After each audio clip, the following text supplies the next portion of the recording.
என் சமையல் அறையில இன்னைக்கு ஒரு ராகி வச்சு ஒரு பூரி, ராகி மாவு வச்சு பூரி பார்க்க போறோம். ஒரு கடாய் காய வச்சுட்டு, அதுக்கப்புறம் அதில எண்ணெய் விட்டு, எண்ணெயும் காஞ்சதும் கடுகு, உளுந்து, கடலைப்பருப்பு, சோம்பு தாளிச்சுட்டு, வெங்காயம், பச்சை மிளகாய் சேர்த்து வதக்கணும்.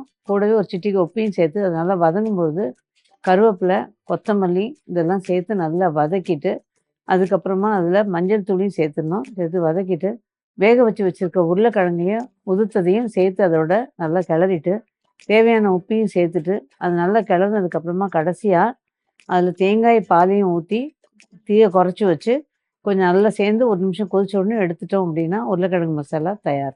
ராகி பூரிக்கு ஒரு சின்ன ரீகேப். ஒரு பவுல்ல கோதுமை மாவு, ராகி மாவு, அதோட மிளகு சீரகத்தூள், உப்பு, நெய் எல்லாம் சேர்த்து நல்லா பெசறிட்டு, தேவையான தண்ணிய தெளிச்சு, நல்லா கெட்டியா பெசஞ்சு எடுத்துக்கிட்டு, மேல கொஞ்சம் நெய்ய தடவி வச்சிடணும்.